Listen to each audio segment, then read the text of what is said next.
Hello everyone, welcome to Edu Vibe by Parul. आज की इस वीडियो में जिस टॉपिक के बारे में हम बात करने वाले हैं वो है द एजुकेशन कमीशन 1964-66, जिसे कोठारी कमीशन भी कहा जाता है। तो सबसे पहले हम डिस्कस करेंगे कि इस कमीशन को क्यों और कब बनाया गया।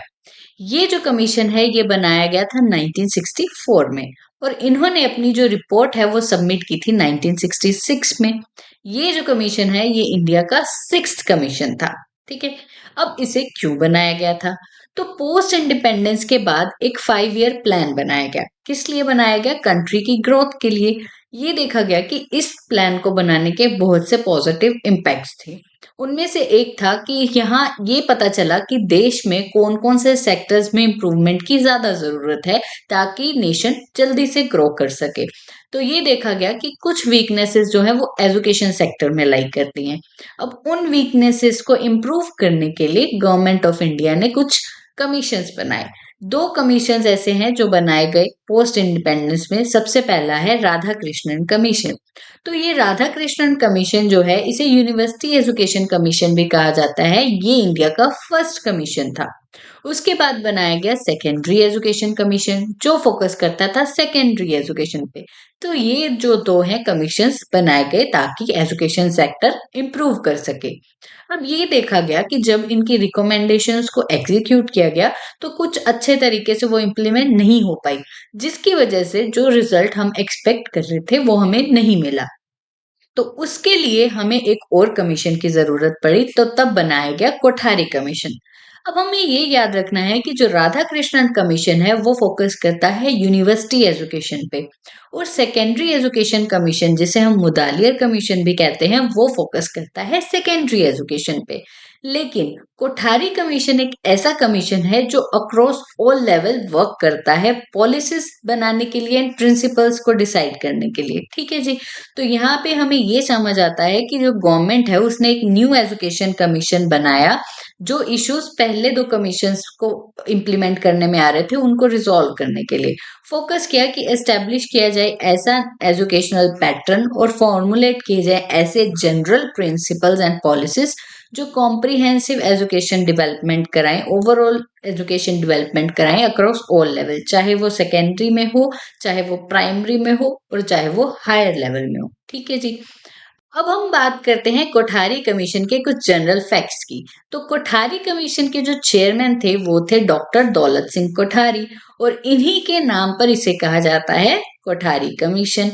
ये कब बनाया गया था? 1964 में बनाया गया। इसके ऑब्जेक्टिव क्या था? फॉर्मुलेट करना जनरल प्रिंसिपल या फंडामेंटल प्रिंसिपल्स एंड पॉलिसीज।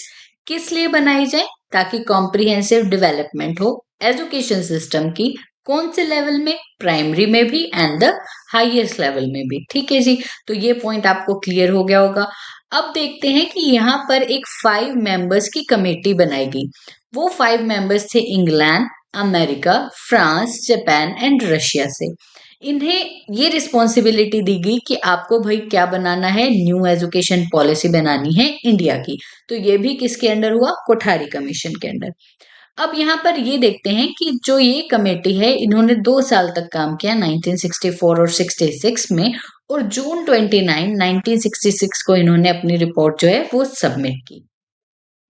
अब यहाँ पर जो याद रखने वाली चीज है वो ये है कि इस कमीशन की एक ओपनिंग सेंटेंस था, वो था the destiny of India is being shaped in her classroom. अब यहाँ से ये क्या दिखा रहे हैं? ये दिखा रहे हैं वैल्यू ऑफ एजुकेशन, कि एजुकेशन की कितनी वैल्यू है। तो इस कमीशन ने क्या हाईलाइट किया? Value of education denotes the value of education that determine the level of prosperity, welfare and future of the country। कि यहाँ से हम ये देख सकते हैं कि लेवल ऑफ प्रोस्पेरिटी क्या होगी, वेलफेयर क्या होगा, फ्यूचर ऑफ द कंट्री क्या होगा, वो किस पे डिपेंड करता है? क्लासरूम्स कैसी हैं उस पे डिपेंड करता है। ठीक है जी। The commission aim to propose recommendations for standardization of education pattern across the country. इनका कहना था कि एजुकेशन का जो पैटर्न है अक्रॉस द कंट्री वो स्टैंडर्डाइज किया जाना चाहिए। ठीक है। To address various facets of education को एड्रेस करने के लिए एक 12 टास्क फोर्स बनाई गई और 7 वर्किंग ग्रुप्स बनाए गए। जो 12 टास्क फोर्स बनाई गई वो कवर करती थी area such as school education, technical education, higher education, agriculture education and more. तो ये जो 12 टास्क फोर्स बनाई की, इनका काम था कि भाई आप डाटा कलेक्ट करो, देखो क्या वीकनेसेस हैं और उसके लिए क्या रिकमेंड किया जाना चाहिए। एडिशनली जो 7 वर्किंग ग्रुप बनाए गए, उनका काम था कि अगर कोई स्पेसिफिक इशू है तो आप उस पे रिपोर्ट जो है अपनी तैयार करोगे। तो यहाँ पर हमने देखा कि ओपनिंग सेंटेंस क्या है, the destiny of India is being shaped in her classroom, जिसका मतलब था कि वैल्यू ऑफ एजुकेशन सबसे इंपॉर्टेंट है, चाहे वो प्रोस्पेरिटी, वेलफेयर और future of the country decide करना हो। तो यहाँ पर और क्या बात की गई कि स्टैंडर्डाइजेशन होनी चाहिए एजुकेशन पैटर्न की अक्रॉस द कंट्री। और यहाँ देखा कि 12 टास्क फोर्सेस बनाई गई और 7 वर्किंग ग्रुप्स बनाए गए ये रिपोर्ट प्रिपेयर करने के लिए। ठीक है, अब हम बात करते हैं कि इसके ऑब्जेक्टिव्स क्या थे। तो सबसे पहला जो ऑब्जेक्टिव था वो था असेस करना इंडियन एजुकेशन सिस्टम को कि इसकी क्या वीकनेसेस हैं और इसमें क्या हम इम्प्रूवमेंट ला सकते हैं। यहाँ पर प्राइमरी और हायर एजुकेशन दोनों की ही बात की गई। दूसरा यहाँ पर इनका ऑब्जेक्टिव था जो भी डिस्पैरिटीज हैं, इनइक्वालिटीज हैं, असेस या क्वालिटी को लेकर उनसे डील किया जाए। ठीक है, तीसरा जो यहाँ पर ऑब्जेक्टिव है वो है कि अलाइन करना the system of evolving needs of developing nations and establish करना standardize and uniform national education pattern. तो थर्ड ऑब्जेक्टिव ये है कि जो आज की एजुकेशनल नीड्स हैं उनको ध्यान में रखते हुए ही एजुकेशन पॉलिसीज और एजुकेशनल प्रिंसिपल्स डिसाइड किए जाएं। ऐसा एजुकेशन सिस्टम हो जो आज के मुताबिक बना हो। ठीक है जी। और क्या बात की गई कि पूरे इंडिया में एक स्टैंडर्डाइज पैटर्न हो एजुकेशन का। ठीक है, उसके बाद बात की गई कि एक ऐसा रोड मैप बनाया जाए कि कैसे हम एडवांसमेंट कर सकते हैं इंडिया में एजुकेशन की। उसके बाद बात करते हैं कि यहाँ पर बात की गई कि ऐसी पॉलिसीज, स्ट्रेटेजीज, एक्शन प्लान्स और गारंटेड इक्विटेबल एसेस दिया जाए, हाई क्वालिटी एजुकेशन दी जाए, फोस्टर नेशनल इंटीग्रेशन बढ़ाई जाए और टैकल किए जाए चैलेंजेस जो एजुकेशन इनइक्वालिटी और सोशल जस्टिस के बीच में आ रहे हैं। तो यहाँ पर हमने कुछ ऑब्जेक्टिव्स जो है वो देखे। तो सबसे पहला आप देख सकते हो असेसमेंट करना, उसके बाद डिस्पैरिटीज से डील करना, अलाइन करना सिस्टम को एजुकेशनल नीड से, रोड मैप प्रिपेयर करना, पॉलिसीज एंड स्ट्रेटजीज डेवलप करना। तो अब तक हमने बात की ऑब्जेक्टिव्स ऑफ एजुकेशन कमीशन की। अब इन्हीं ऑब्जेक्टिव्स को कंप्लीट करने के लिए कुछ रिकमेंडेशंस दी गई। तो वो रिकमेंडेशंस क्या थी? सबसे पहले डिसाइड किया गया कि एजुकेशन देने के क्या एम होने चाहिए, क्यों एजुकेशन देनी चाहिए और कैसी एजुकेशन देनी चाहिए। तो एजुकेशन जो है वो रिलेटेड टू लाइफ हो, नीड्स और एस्पिरेशंस को ध्यान में रखते हुए दी जाए, ऐसी एजुकेशन की यहाँ पर बात की गई है। फिर यहाँ बात करते हैं कि एजुकेशन जो है वो इस पर्पज से दो कि वो प्रोडक्टिविटी को बढ़ाए। अब प्रोडक्टिविटी से यहाँ मतलब है कि अर्न कर सके कोई पर्सन जो एजुकेशन ले रहा है। जब वो अर्न करेगा तो ऑब्वियसली क्या होगा कि नेशन की भी डेवलपमेंट होगी। अब आप भी देख सकते हो कि कोई भी पर्सन कब अर्न कर पाएगा, तभी अर्न कर पाएगा जब जो सोसाइटी की नीड्स हैं, जो जहाँ पर वो वर्क करना चाह रहा है वहां की जो नीड्स हैं, अगर उसके पास वैसी कोई स्किल्स होंगी, जैसे कि अगर वो किसी इंडस्ट्री में वर्क करना चाह रहा है तो उससे रिलेटेड स्किल, अगर वो एग्रीकल्चर में काम करना चाह रहा है तो एग्रीकल्चरल स्किल्स। तो ऐसी सारी जो स्किल्स हैं वो सारी स्किल्स पहले ही अगर बच्चों को हम एजुकेट कर दें उससे रिलेटेड, तो क्या होगा कि वो बच्चे अच्छे से अर्न करने पाएंगे और उनकी प्रोडक्टिविटी क्या होगी, इंक्रीज होगी। तो यहाँ पर हम यही बात कर रहे हैं कि साइंस एजुकेशन को इंटेग्रल पार्ट बनाया जाए, बेसिक कॉन्सेप्ट उनको साइंस के क्लियर होने चाहिए, वर्क एक्सपीरियंस दिया जाए बच्चों को, बच्चे जो है वो अर्न भी कर सके और साथ साथ पढ़ाई कर सके। वोकेशनल एजुकेशन दी जाए, वोकेशनल सब्जेक्ट्स पढ़ाए जाएं जो किससे रिलेटेड हो, जो भी इंडस्ट्री की नीड्स हैं, कॉमर्स एग्रीकल्चर की नीड्स हैं उससे रिलेटेड हो। इम्प्रूवमेंट करने के लिए कहा गया साइंटिफिक टेक्निकल एजुकेशन की और रिसर्च की एट यूनिवर्सिटी स्टेज। तो ये कुछ चीजें थी जो प्रोडक्टिविटी बढ़ा सकती हैं। अब हम यहाँ बात करते हैं कि ऐसी एजुकेशन देने की बात की गई है जो सोशल और नेशनल इंटीग्रेशन को बढ़ाए। अब सोशल और नेशनल इंटीग्रेशन कब हो सकती है? जब आप कास्ट के बेस पे जो बायसनेस हो रही है या किसी भी और बेस पे जो डिस्पैरिटीज है उनको हटाया जाए। तो उसके लिए बनाया गया कॉमन स्कूल सिस्टम। अब कॉमन स्कूल सिस्टम का ये मानना था कि चाहे कोई गरीब है चाहे वो कोई अमीर है, सभी एक स्कूल में पढ़ाई कर सके, ऐसा स्कूल का सिस्टम डेवलप करना। सोशल सर्विसेज प्रोग्राम्स करवाना, लैंग्वेजेस को बढ़ावा देना, literature, philosophy and history of India सबको बढ़ाया जाए, जिससे क्या होगा? सोशल और नेशनल इंटीग्रेशन होगी। फिर यहाँ बात की गई कि एजुकेशन दी जाए फॉर मॉडर्नाइजेशन, उसके लिए वेरियस टीचिंग मेथड्स यूज किए जाएं, प्रॉपर डेवलपमेंट करवाई जाए, बच्चों में ऐसे एटीट्यूड्स और वैल्यूज जो है वो बढ़ाई जाए जिससे वो आगे जाके क्या है अच्छे से अपनी लाइफ जो है स्पेंड कर सके। एसेंशियल स्किल्स जैसे कि इंडिपेंडेंट ट्रेनिंग सिखाई जाए। यहाँ पर बात की गई है कि इम्फेसाइज किया जाए, वोकेशनल सब्जेक्ट्स को बढ़ाया जाए और साइंस को बढ़ाया जाए। ठीक है जी। फिर यहाँ बात करते हैं डेवलपमेंट ऑफ डेमोक्रेसी। अब डेमोक्रेसी कब बढ़ती है? जब सिटीजनशिप को बढ़ाया जाता है। और सिटीजनशिप कब बढ़ेगी? कोई भी अच्छा नागरिक कब बन पाएगा? जब उसे पता होगा कि अच्छा नागरिक होना होता क्या है। तो पहले उसमें अवेयरनेस लाना। ठीक है। अब अवेयरनेस कहाँ से आएगी? जब उसे क्या किया जाएगा? एजुकेट किया जाएगा। तो यहाँ पर एजुकेशन ऑफ मासेस की बात की गई है कि सबको क्या है? एजुकेशन प्रोवाइड की जाए। यहाँ पर बात की गई है कि एजुकेशन क्या है? पावरफुल इंस्ट्रूमेंट है जो अवेयर करता है। अवेयरनेस किसकी आनी चाहिए? राइट्स क्या है लोगों के और उनकी रिस्पॉन्सिबिलिटीज क्या हैं। तो इन सब की बात की गई है। ठीक है जी। तो यहाँ पर बात हुई कि डेवलपमेंट ऑफ डेमोक्रेसी करवाया जाए। उसके बाद है कल्टीवेशन ऑफ सोशल, मॉरल और स्पिरिचुअल वैल्यूज भी सिखाए जाए। एजुकेशन सिस्टम जो है वो इम्फेसाइज करे fundamental social, moral and spiritual values पे। The commission recommends the study of major religion जो वर्ल्ड के हैं उन सब के बारे में स्टडी करवाया जाए। ठीक है। तो ये कुछ एम्स थे एजुकेशन कमीशन के। उसके बाद आ जाता है कि एजुकेशनल स्ट्रक्चर एंड स्टैंडर्ड। या पहले उन्होंने बताया कि एम क्या होना चाहिए, आप एजुकेशन क्यों दो।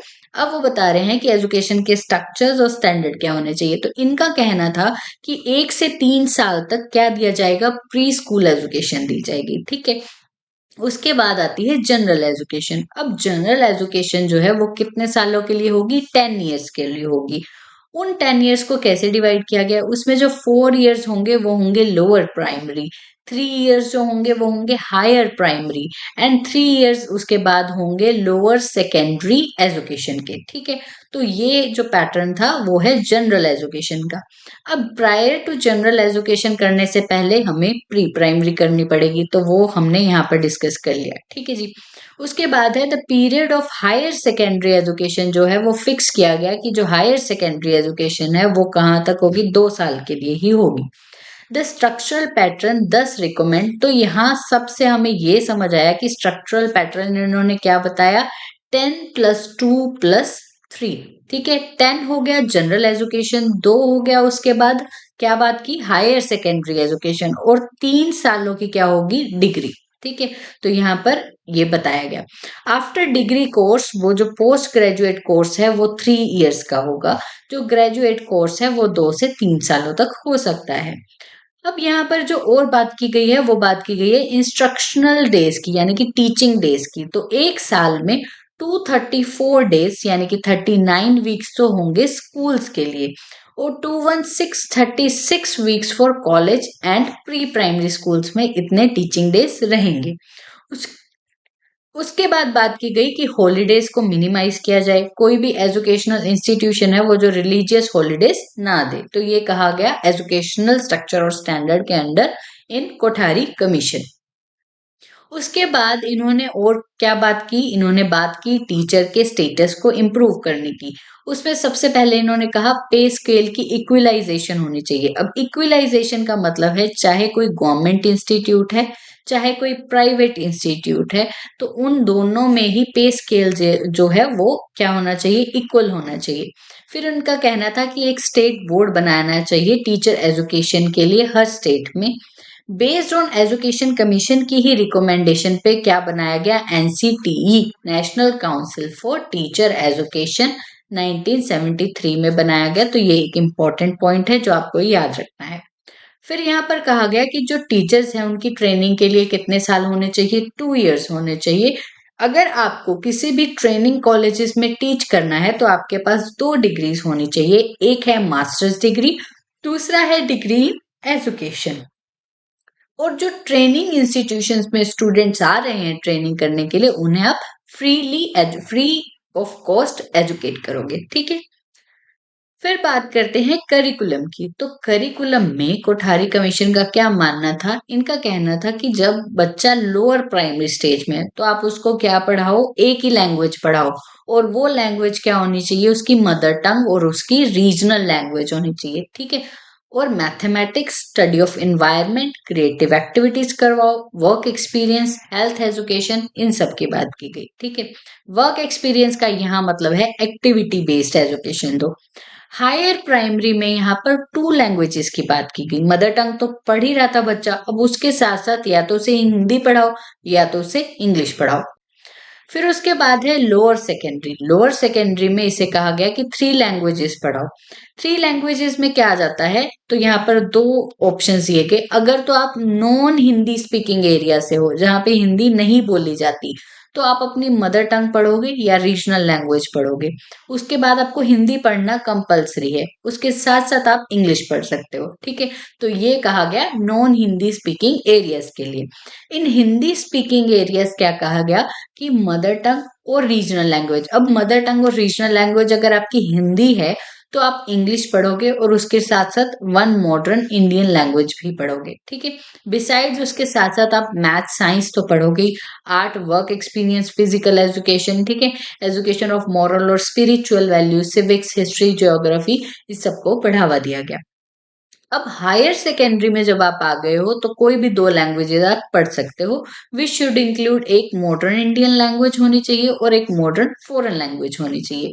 उसके अलावा any 3 subjects to be selected from 1 additional language आप ले सकते हो। कोई हिस्ट्री, ज्योग्राफी, ठीक है, आर्ट्स, फिजिक्स, केमिस्ट्री, इनमें से कोई भी आप 3 सब्जेक्ट्स अपनी चॉइस के सिलेक्ट कर सकते हो।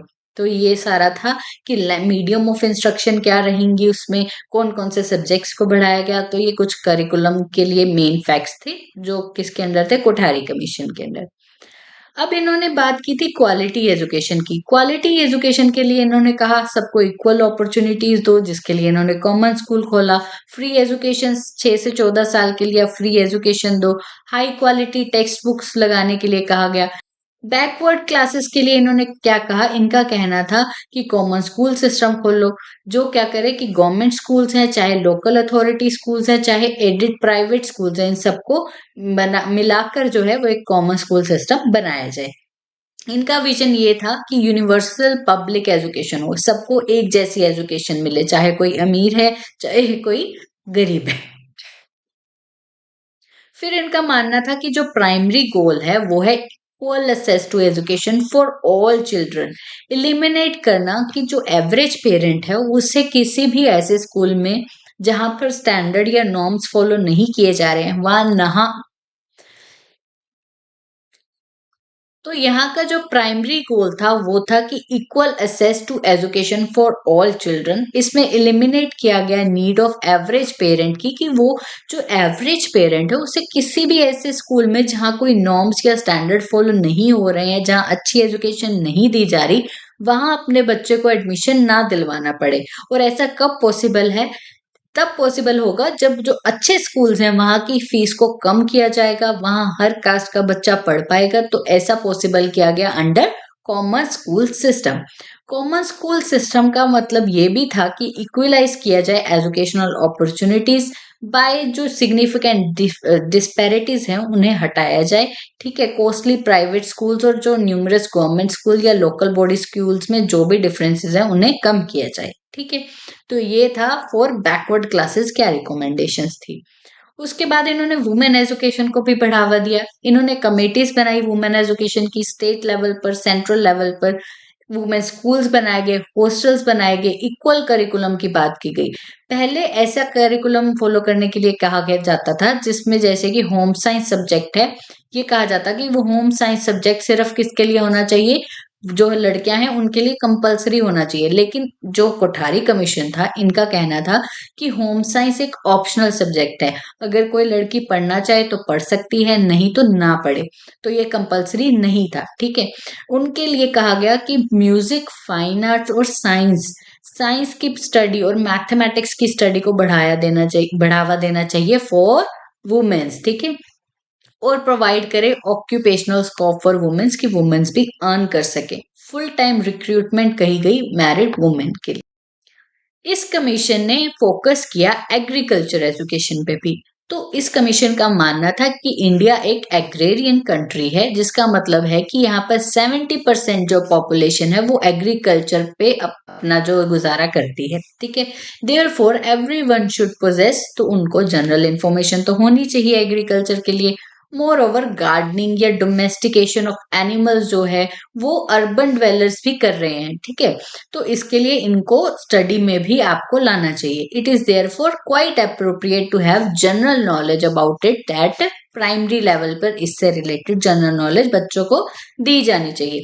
The idea of commission that agriculture should be given special place in work experience eight secondary level in proper idea, ठीक है। तो प्राइमरी लेवल पर जनरल उनको पढ़ाओ और आप सेकेंडरी लेवल पर उनको वर्क एक्सपीरियंस भी सिखाओ।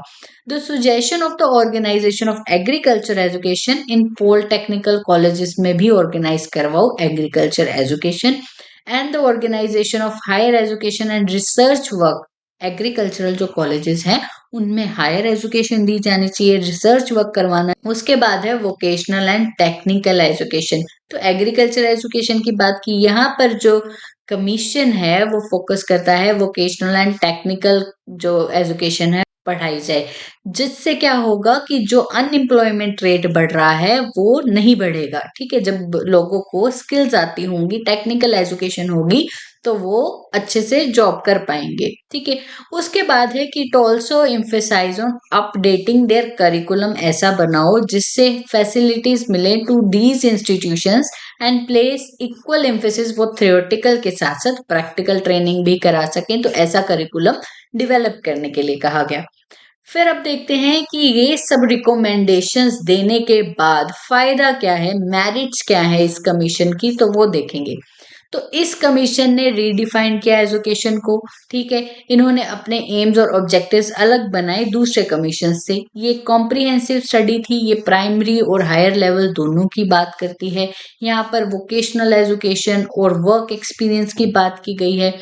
यहाँ पर बात की गई है इंटरनेशनल अंडरस्टैंडिंग की। जो मेंबर्स बनाए गए जिन्होंने एनईपी बनाना था वो इंटरनेशनली जो है इकट्ठे करके फिर उनकी कमेटी बनाई गई, तो जिससे उनकी कंट्रीज की जो एजुकेशन पॉलिसीज है उनके बारे में भी हमें इंफॉर्मेशन मिली और उनसे हमने जो अच्छी चीजें थी वो इनकॉर्पोरेट की। उसके बाद था the recommendations for abolition of fee in the interest of poor students. तो फी को कम किया गया ताकि कॉमन स्कूल सिस्टम जो है वो वर्क कर सके और जो पुअर लोग हैं, गरीब लोग हैं, वो भी वहां पर अच्छे से पढ़ाई कर पाए। The emphasis on teaching of science बढ़ाई गई और यहाँ पर वर्क एक्सपीरियंस की बात की गई ताकि अर्निंग कैपेसिटी जो है वो भी बढ़े। जब वो कोई प्रोडक्टिव एक्टिविटी करे तो उनको अर्निंग भी मिले। डीमेरिट्स क्या थी कि इन्होंने कमीशन ने रिकमेंड तो बहुत कुछ किया, लेकिन उसको कैसे अचीव करना है वो कुछ भी क्लियरली स्टेट नहीं किया। यहाँ पर जो language formula, medium of instruction या लैंग्वेज फॉर्मूला बताया गया, उसमें भी कॉन्फ्लिक्ट था क्योंकि वो नॉन हिंदी रीजन्स के लिए अलग था, हिंदी रीजन्स के लिए अलग था। The report does not provide adequate guidance in the actual step जो ट्रांजिशन के लिए लेने चाहिए वो भी नहीं बताए गए कि जो एग्जिस्टिंग स्कूल है उनको कॉमन स्कूल बनने के लिए क्या क्या करना पड़ेगा, वो नहीं क्लियरली स्टेट किया गया। उसके बाद था जो कमीशन है वो सोलिसाइट अ ह्यूज इन्वेस्टमेंट मांगता है। जो चेंजेस ये रिकमेंडेशन करने को बोल रही है इसके लिए ये काफी कॉस्टली है। It is not worthy that इन्होंने सब एजुकेशन की बात की, एग्रीकल्चर, वोकेशनल, टेक्निकल, लेकिन इन्होंने मेडिकल और लीगल स्टडीज के लिए कोई भी रिकमेंडेशंस नहीं दी। तो यहाँ तक हमने समझा कि क्या रिकमेंडेशंस थी, क्या ऑब्जेक्टिव्स थे, क्या उसकी मेरिट्स थी, क्या उसकी demerits. So the conclusion is कि कोठारी कमीशन ने बहुत इंपॉर्टेंट रोल प्ले किया एजुकेशन पॉलिसीज बनाने के लिए, एजुकेशन डेवलपमेंट को एक डायरेक्शन प्रोवाइड करने के लिए और इसमें हाईलाइट किए गए कुछ क्रिटिकल इश्यूज और उनको कैसे डील करना है उसके लिए एक फ्रेमवर्क बताया गया। तो आज हमने बात की एजुकेशनल कमीशन की, यानी कि कोठारी कमीशन की। इससे रिलेटेड अगर कोई भी क्वेरी है, कोई भी डाउट है, तो आप कमेंट सेक्शन में लिख सकते हैं। Thank you.